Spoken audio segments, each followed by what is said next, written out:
Welcome to Lunch with Legacy Leaders, a weekly talk show with local and national thought leaders on issues impacting the Black community. Now introducing our host, Miss Anne Marie Sorrell.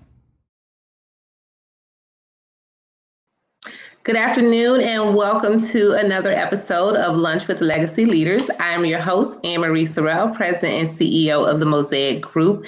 Thank you so much for taking time out of your busy afternoon to join us for another great episode. Before we get started with our broadcast, I'd like to thank our sponsors for making this broadcast possible. So I want to thank and recognize Broward Health, AARP, the Solid Waste Authority of Palm Beach County, and the African American Black Alzheimer's Disease Initiative at the John P. Hussman Institute for Human Genomics, University of Miami Miller School of Medicine.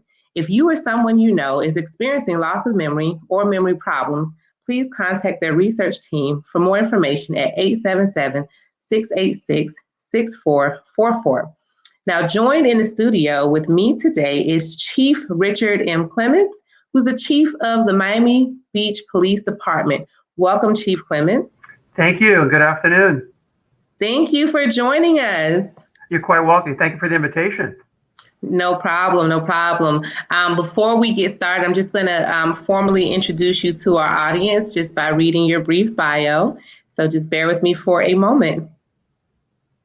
So Chief Richard Clements was appointed as 20th Chief of the Miami Beach Police Department on July 1st, 2019. Chief Clements has been with MBPD for the entirety of his law enforcement career that began in 1990. Prior to his appointment as chief, Clements served as the deputy chief of police overseeing the department's operations, investigations, and supportive services division. He has received numerous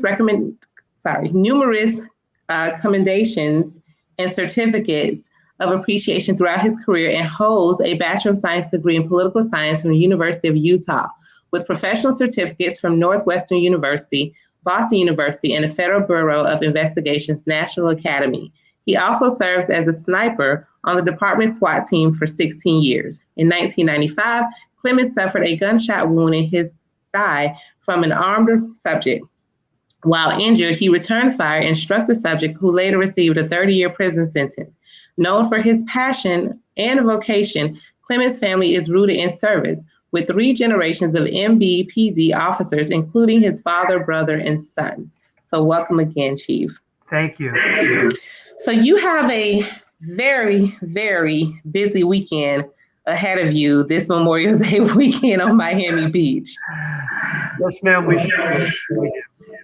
Well, we had the mayor with us a couple of months ago, or maybe I can't even keep up with the dates these days, but a short period of time ago, we had the mayor, and we asked some very tough questions as it relates to last year's and also spring break earlier this year, with particularly Black vacationers that come to Miami Beach, and just the visual perception of the interaction and engagement with Miami Beach PD and the vacationers.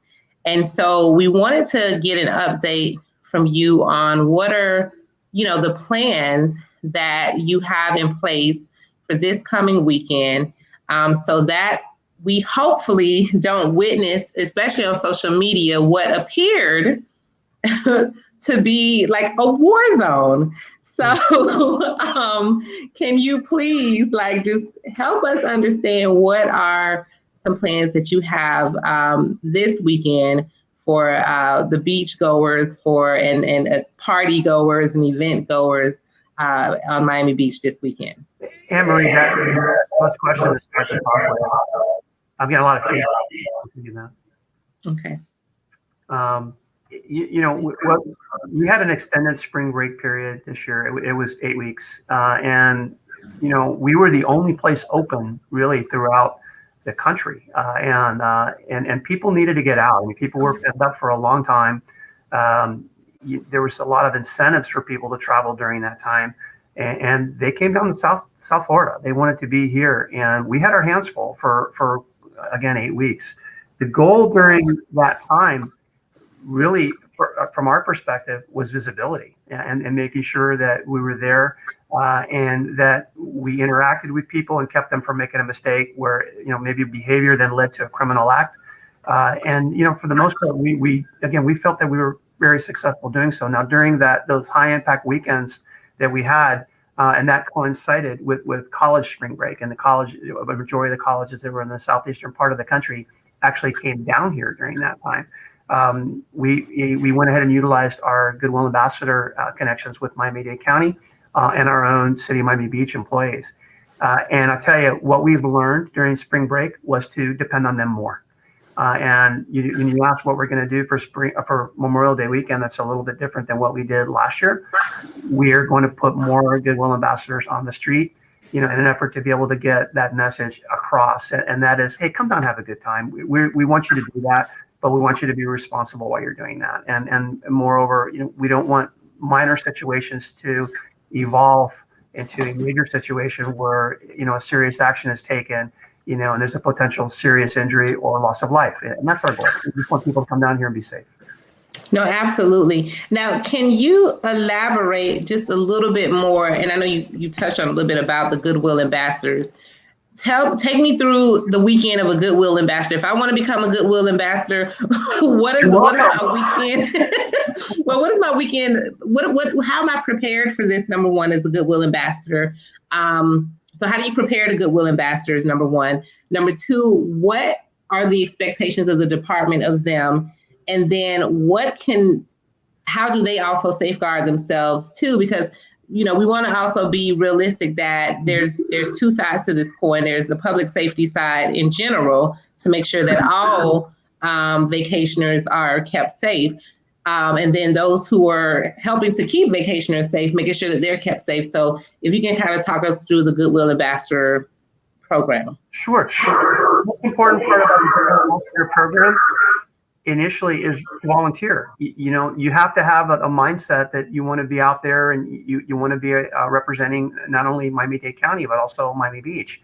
And more so get the message out as to what is deemed to be acceptable in terms of behavior. Look, we want people to come out and have fun, but we want the fun to be good fun, right?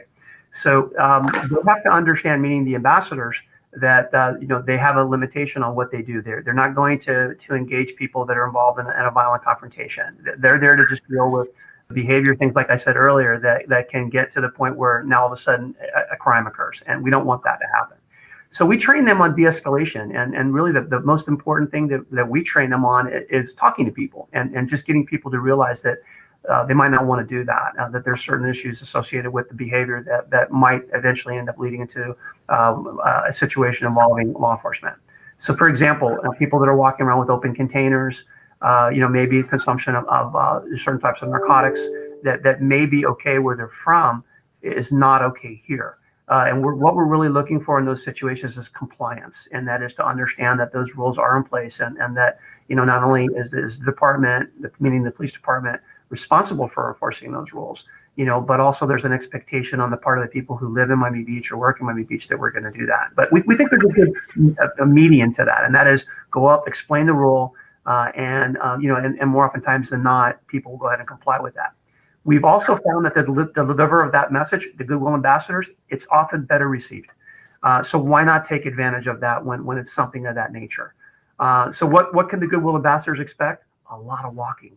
There's a lot of walking involved, and they have, like I say, they have an opportunity to engage with people that are here, and there's a lot of good people that come down here. There really are, and we do too.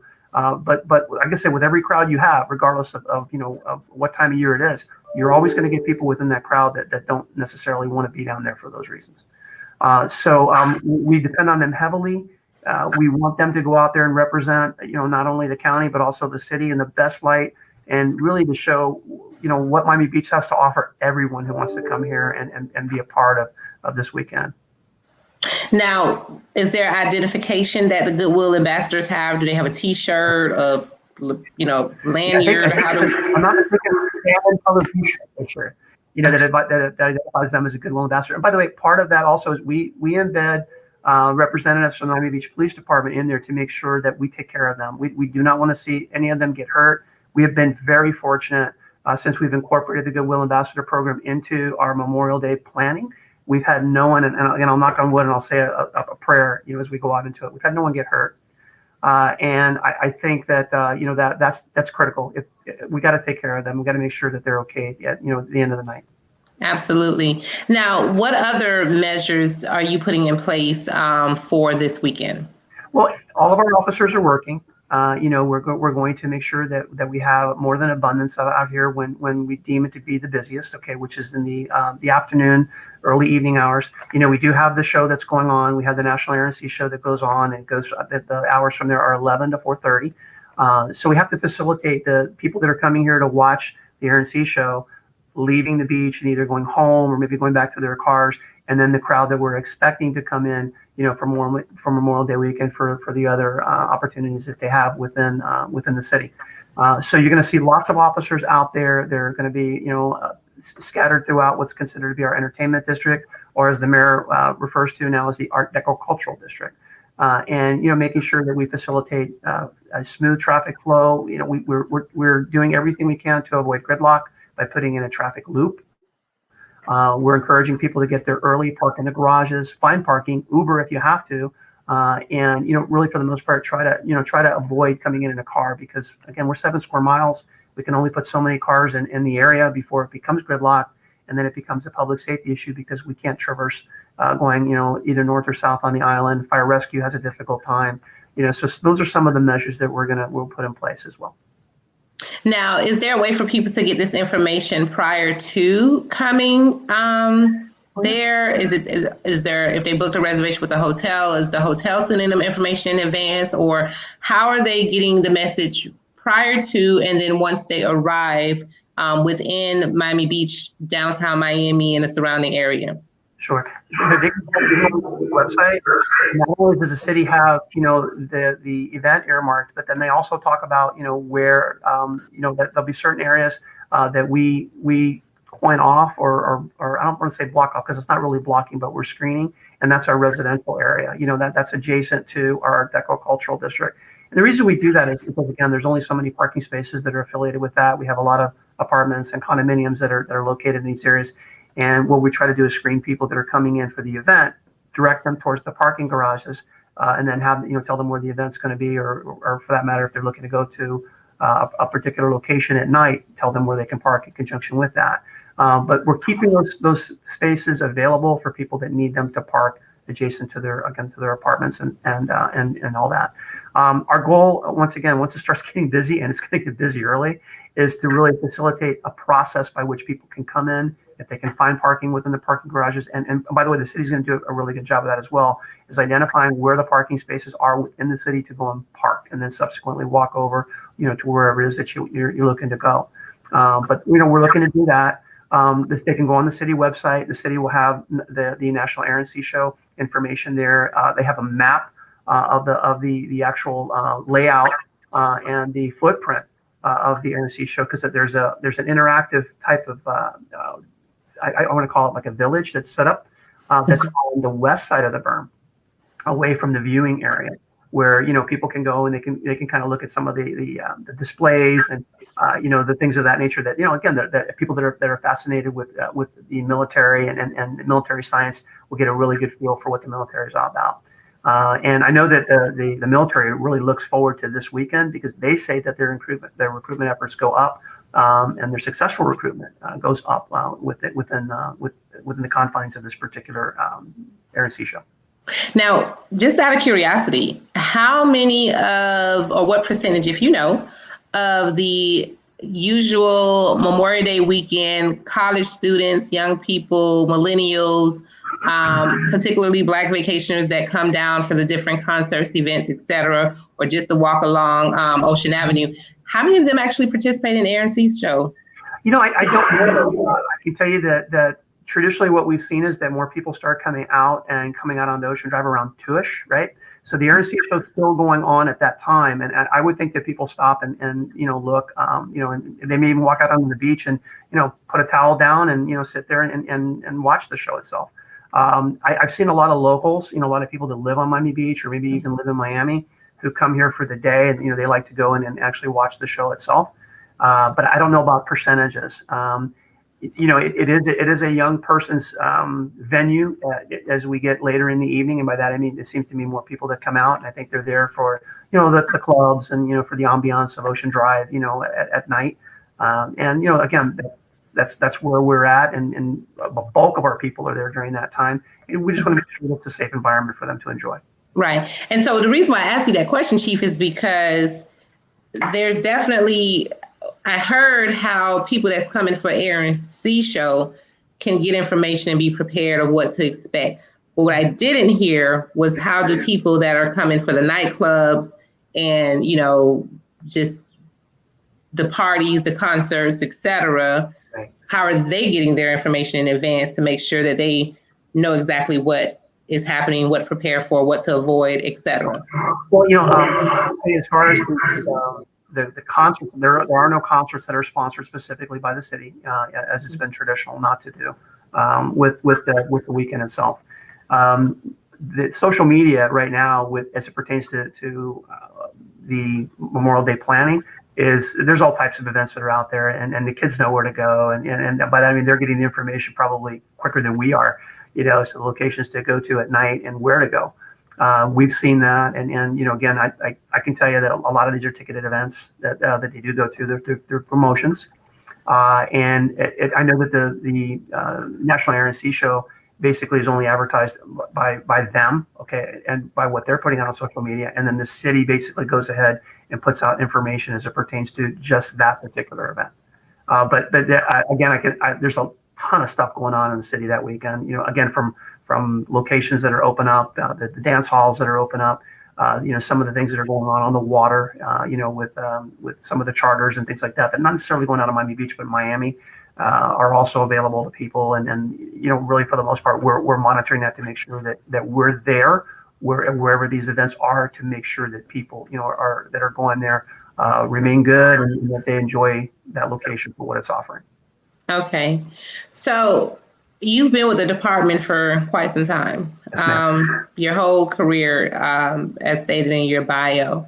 And so, after 20 plus years of Memorial Day weekend, I think I started going to South Beach.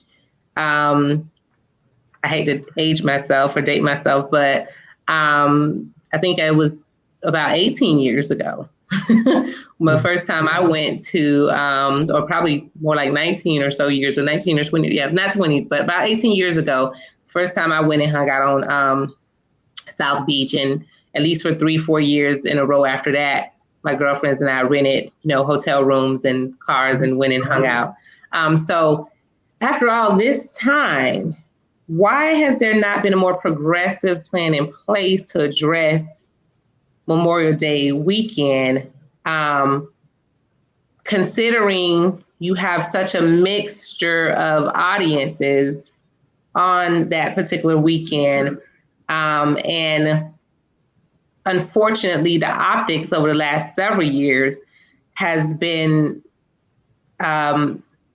perceived as very one-sided as far as the way policing in Miami Beach has been done with certain groups versus other groups.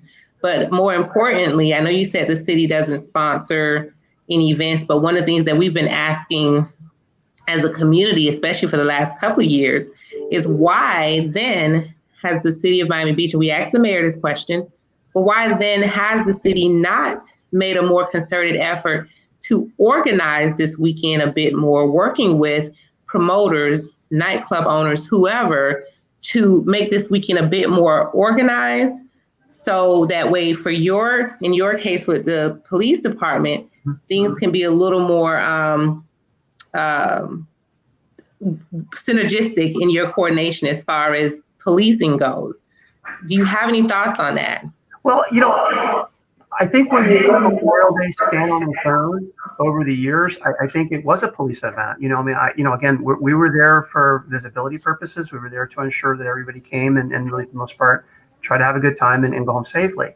We saw with the introduction of the RNC show that was something that was a little bit different as far as the programming goes. From the programming perspective, the police department has very little to do with that, other than just to say, okay, what's coming here and what resources do we have to allocate for that? And with the RNC show, we had to do just that because there are components to it that require crowd control, and by that I mean making sure that there's a safety route in the event that something does go wrong, that we're able to get off the beach and get out and get those persons to a facility that for follow-up treatment if need be, right? I know that there's been some talk on the county level as to trying to program more collectively. I will tell you right now, I am open for any suggestion that anyone has, because I will, again, traditionally, and this is I think it's our 21st year of doing Memorial Day weekends. We put all of our officers out there, and it used to be from Thursday all the way through Tuesday morning, and it was 13-hour shifts. We learned in 2019. We actually Friday, Saturday, and Sunday seemed to me to be, it was actually a really good Memorial Day weekend, and we lost that last year when due to COVID. So I was kind of hoping to build on that momentum, moving forward, and thought that maybe we had turned the corner, and that we were starting to program collectively for everyone and getting everybody involved in the process, and open the doors to those types of suggestions. But you are more than welcome, obviously, to suggest things that really, for the most part, take the onus off just the Miami Beach Police Department and brings other parts of the community into the play. I'm all for that. Absolutely. Well, I think that the mayor definitely, not to put him on the spot, but Mayor, I'm putting you on the spot. The mayor definitely has many suggestions, both from his time here on the show, as well as from others in the community. So, I'm not sure where he is in the process with implementing some of those suggestions, whether we knew that this year might have been short, because like I said, we just had him on the show maybe about a month and a half or so ago. But hopefully he'll be working with you and others collectively to implement some of the suggestions we made. But some of them that we did make were simple things: signage, texting platforms, working with the hotels, the businesses, etc. So with that being said, do you have or will you have any signage, posters, any information up and about throughout the area about some of the do's and don'ts for people to follow, and just where they can go get more information? Yeah, we do. We use signage for people that are coming into the city that talks a little, it talks a lot about what the area residents have really brought to our attention when it comes to these high impact weekends, and they're told as soon as they come in on the causeway, they're coming across the street, these are what the expectations are. But not just that, we also point out to where parking is available, because people that do come over, they are looking for someplace to park the car and to walk. I know that the city utilizes social media to be able to get information out, and they're using those networks to be able to, again, facilitate, hey, this is what's going on this weekend. And then they have also the do's and don'ts that are embedded in that messaging. And I think that they do a very good job of making sure it's not an all don't, that type of forum, but it's more like, hey, welcome to Miami Beach. This is what's going on this weekend. We would remind you to just, again, these are the following issues that we would like to be able to address to make sure that you don't do. As an area resident, I've been on several of these meetings where, area residents have talked about 4 or 5 in the morning, music from vehicles being really loud, to the point where it wakes them up. And, for them, it is a distraction, and again, we do have condominiums and hotels and, and even, again, apartments that are directly, right next to our ABCD. So for them, it becomes a quality of life issue. And, and our officers have been really good about going up and telling people, hey, turn it down for me, please. All right. There is a noise ordinance violation. It's a county-wide noise ordinance violation. And we want to make sure that we're respectful of everybody, especially given the fact that, it could be early in the morning and, people are trying to get some sleep for that next day. Absolutely. So we have a question from one of our viewers. Yes. Can you give some insight on how your department has managed the crowds, and they're pretty similar size crowds, for Ultra Festival versus Memorial Day weekend crowds? Well, Ultra is predominantly from the Miami event, and what Miami Beach has seen with that is the hotel rooms that have been occupied with that. But I know that Miami has again, they usually get a venue. The specifics of that, I mean, I can only talk about what I've seen on the news and, from what I've heard from people that are there, but, they're very careful to enclose it. My understanding of, with that is that they have their issues too. They have issues with people that, there are medical issues associated with that event. I think 3 years ago, there was a security guard that was trampled, and I know that they've had their issues, but they do a great job of policing it. But for the most part, if you look at it, it's somewhat contained, within that Bayfront Park area. Whereas, Miami Beach is open, and and you have, 3-block area where things occur, 3x10. And, we have to be, I hate to say this, but really all places at all time to make sure that, people that aren't there for the right reasons at least see us there, and it discourages them from doing the wrong thing. Absolutely. Now, historically, and again, through public perception and through social media in the last couple of years, unfortunately,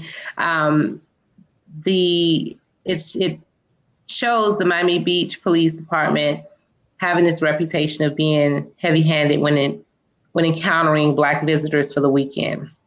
Do you feel that there is any truth to this perception? No. I would tell you that, again, from an organizational perspective, and it goes back to training, I think that we have probably one of the best training units in the county.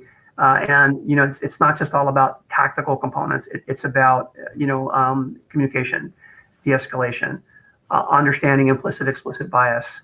We firmly believe in that. And by that, I mean the training component of that. And really, for the most part, affording people the opportunity to change the behavior before the behavior becomes something that rises to a level that we have to take the action. Going back to 19 for Memorial Day weekend, we've seen our numbers of arrests decrease since I think it was 2007 or the mid 2000s, somewhere around there, where we were arresting, hundreds of people. And, now we're going back and we're dealing with what we consider to be, a normal high impact weekend of certain types of crimes that occur as a result of alcohol consumption, or fights and things like that, where we have to take action at that point. I've been proud of this organization in the way that we have responded to the high impact events and to these weekends, and more importantly, showing an increase in the level of understanding and, more importantly, patience associated with that. As you know, we were the first agency in South Florida that implemented the body cam program, and we're proud of that as well, because we think it adds a level or a layer of I might say maybe add, maybe take away. Or no, add a layer of transparency to our thought process on the way that we deal with people on the street, and more importantly, to be able to address concerns that people may have that we may, like, I think that the term was used, heavy-handed. I wouldn't say that. I would say that people come in and think that maybe our conduct was not in line with what they wanted or what they expected from our officers. And when we look at the video, we'll even show them the video if they choose to to sit there and watch it. We'll show them that that really, for the most part, the officer did everything that they were trained to do. I'm going to go back to our training unit. We have a 10-week post-orientation, academy post-orientation training program where de-escalation and communication and understanding the differences in the cultural variations that really, for the most part, make up Miami-Dade County. They have to be very sensitive to that. And moreover, understand that, that this is not one-dimensional by any means. The other thing I'm really proud of, and again, when I started this department in 1990, the number of white Caucasians was significantly high. In fact, I would say it was well over a majority. I will tell you right now that our dynamics really, for the most part, don't resemble that which is the population dynamics of Miami Beach. It's the population dynamics of Miami-Dade County. And I think that that's critical, okay, because we have to be able to understand that in order to better police it. And we have made a priority of doing that, and really focusing on that, to include one area that we were really deficient in a number of years, is that is the recruitment of women within our ranks. And we're up around 18% of our overall numbers in the department right now are women, whereas the national average is 12. So again, I am really happy with where we're going. Can we improve? Sure. We have some young people that are coming into the organization now that have some really good ideas about classes that they want to put on, talking about communication. And that is that, the way that I may communicate to someone, again, who's not in my generation, which we all know 30 years later, my generation, communicates differently than others. But, it's a way sometimes that we do it that may be misinterpreted and may lead to an escalation in an event. And, what they've volunteered to do, and I think we're going to do now going into the summer, now that we're kind of getting a little bit past COVID, is putting that into play and getting other officers involved in the process. Sometimes it's not about the messaging, but the way you say it. Absolutely. Well, I'm definitely glad to hear about the different strides that you're making on diversity, inclusion, and just different changes. As I stated in the beginning, you have a pretty busy weekend ahead of you, between, like you said, residents and their public safety, the visitors from all over the world, including those who are doing staycations, as well as those who are coming for specific events. So there's definitely a lot that your department has to manage. And within that, I think that, there's a lot of energy and temperament that has to be managed within your officers. So do you feel that, or what do you believe, especially when it comes to arrest? Like, I know you talked about open containers, which most people, not most, but there will be people that will do that. There may be people who may choose to smoke cannabis because, like you said, it may be, legal in their state, but not in Florida. Or there may just be people who had a little too much to drink and they're loud and maybe a little rowdy, maybe not causing any harm, but just a little loud, a little rowdy because they had too much to drink. I've been there before. So how do you handle that? What's going to be the temperament around these types of potential incidents amongst maybe others, and the severity of arrest? Because we know that one arrest can derail somebody's future. So what's the temperament around the severity of arrest that you're going to make? And I know you have the ambassadors that'll be on the streets to help, but I just want to kind of hear, your thoughts on that. Yeah, where we talk about the public consumption issue, we may talk about, some maybe a disorderly intoxication issue that maybe they can be kind of nudged out and saying, hey, you might want to go home before this gets any worse. Or maybe have a friend, take them out of the area, which is always a good option for us. But I can tell you that going back to the early days of Memorial Day weekend, Urban Beach weekend, there was a lot of tension in the air because there was so many people that were here, it was impossible to move.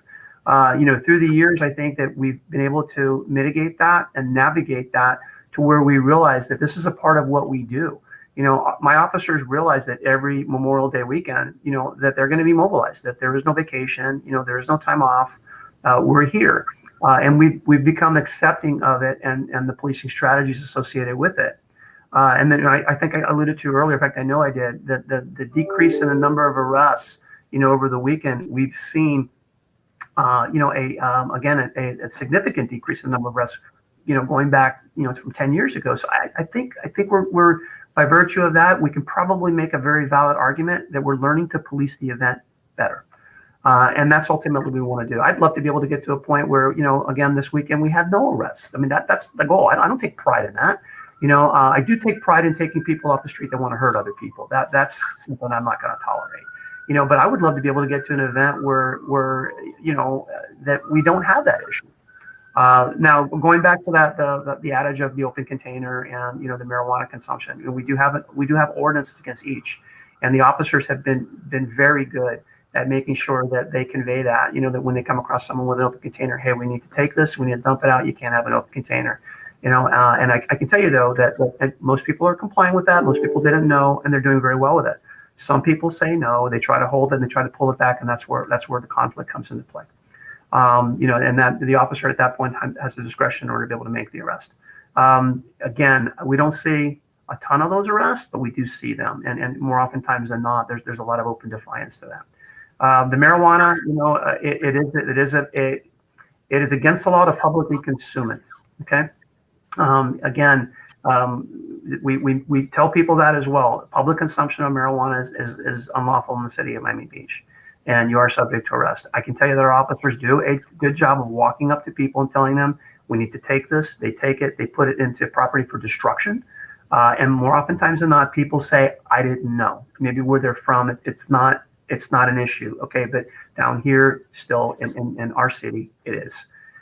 So again, we're dealing with a lot of things in society right now as it pertains to the changes in the social norms, and really for the most part trying to educate our officers as best we can. And by the way, having new millennials into the process with that whole communication thing helps us out immensely in being able to go ahead and message that out when we are dealing with people that are on the street. The other thing that we are seeing a lot of, and it does concern me because we don't know what they're selling, is people who come down here with designer types of drugs, who include marijuana, and they're selling it on the street. And it is against the law, and we are enforcing that. But we don't know what's in it. During spring break, we had 2 people die from overdoses associated with a narcotic that was given to them. At least we have a strong belief. We have not confirmed that yet, so let me backtrack a little bit. But we have a strong belief that they died from something that they consumed voluntarily, during that. And we need to go out there and make sure that doesn't happen, and that the people don't do that and don't go down that route. So we have seen a lot of that. We are taking more enforcement action on those types of situations because, again, we don't want to see somebody end up coming down here on vacation and end up getting into a very serious medical issue where, again, it could affect their life. Absolutely. So just another quick question in regards to that, from a comment from our listeners. So when is it appropriate for a citation versus an arrest? Well, the citation comes into play where it's a civil ordinance violation. We do have civil ordinance issues associated with that, and I think I saw a post that was up there about officers should simply do this.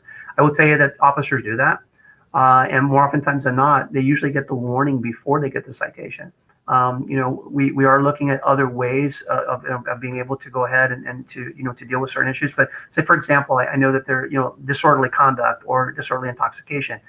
You issue a citation and really for the most part, unless you get someone that's cooperating with you and realizes that, hey, I don't want it to go any further than that, they could go walk a block down the street or walk to the next avenue over and get into that same confrontation with that same party.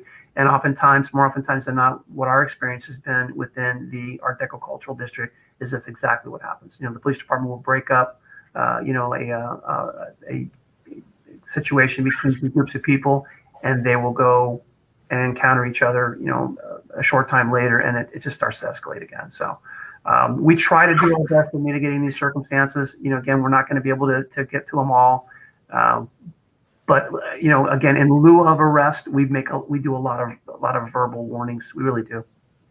Awesome. For the thousands of people that come here, I mean, tens of thousands, and if you walk away with I don't know, 10 or 15 arrests or so, again, the arrests that officers feel that they need to make or through their discretion make, I think we do a pretty good job given the numbers. Awesome. Well, thank you so much. I know you have a busy schedule, as you said before. You guys were having a meeting before this, so I know you got to get back to because you're kicking off tomorrow with everything. So I really do hope that all goes well this weekend. That there were definitely some lessons learned from past Memorial Day weekend, spring break, et cetera, and that you guys have a solid plan in place to really just keep everybody safe and having a fun weekend. So do you have any takeaway that you would like to leave with our audience? Sure. 2 things. One, we did have the Wine and Food Festival last week. Okay. And we did have, I think we had a mixture. We had a lot of local people that were attending that event. And then we had people that were down here on vacation, and we had a phenomenal weekend. Again, it seemed to me to be, again, without incident. And again, I would know because they would tell me. And we're hoping for the same thing this weekend. Again, people that are local that want to come here and they want to enjoy the RNC show are going to do so. And people that want to come down here on vacation and enjoy what the beach has to offer, that will do so as well. The second thing is, Anne-Marie, we'd love to have you come out and be a part of our Goodwill Ambassador. So all you got to do is let me know, and I promise you we will facilitate that request. Love to have you out here. Well, I probably couldn't do it this weekend, but I will definitely take you up on that offer for future weekends or future events for sure, Chief Clements. I'm going to hold you to it. I'm going to have my community affairs officer reach out to you, and if nothing else, invite you out here so that you look. Recently, we've gone ahead and we've extended out invitations to the counties, the CRB, the County Relations Board, the NAACP, the ACLU. We've got people. Our Black Affairs Committee, our members are out here as well. We're inviting people out, really, for the most part, to take part in this process, but more so also to understand, really, for the most part, the challenges of policing Miami Beach. Okay, we think it's important for them to know that. Oftentimes, people come to conclusions or make assumptions based on what they read either in social media or maybe what they hear through the grapevine. But when we start bringing people out, I think they have a greater understanding and a greater awareness of the challenges associated, with policing Miami Beach. And it is a challenge, and we want to make sure that we get it right.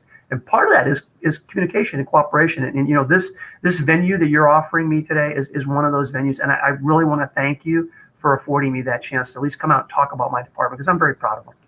Absolutely. Well, listen, Chief, whatever we can do to ensure that the public is safe, to ensure that, because at the end of the day, we're all a part of the South Florida community. It's economic development for us all. We want to make sure that people feel safe coming to South Florida, that people feel welcomed coming to South Florida, and particularly in your case, Miami Beach. So whatever we can do to make sure that our community is a welcoming place. We're here to support that. And also, I have to be on the other side. We also want to make sure that we're holding not just your department, the mayor and everybody else accountable, and, just how and to avoid anything that has happened in the past as far as the treatment of, different groups of people. We just want to make sure that we avoid those things moving forward and we work together as a collective. So absolutely, please send me the information. I'd love to come down and meet with you and your team and take a tour and all the good stuff. So please reach out to me. You got it. Thank you very much. No problem. Stay with me for a minute. I'm going to do just a couple of quick announcements, and then we're going to wish everyone a happy Memorial Day weekend. So thank you again, Chief. We really appreciate you. And we want to thank our sponsors, Broward Health, AARP, the Solid Waste Authority of Palm Beach County, and the African American Black Alzheimer's Disease Initiative at the John P. Hussman Institute for Human Genomics, University of Miami School of Medicine. I also want to thank our sponsors for which is the city of Miami Beach for this weekend, for this broadcast specifically. We want you to know, join the city of Miami Beach in paying tribute to our nation's heroes this Memorial Day with the Hyundai Air and Sea Show, soaring in on Saturday, May 29th and Sunday, May 30th, 2021.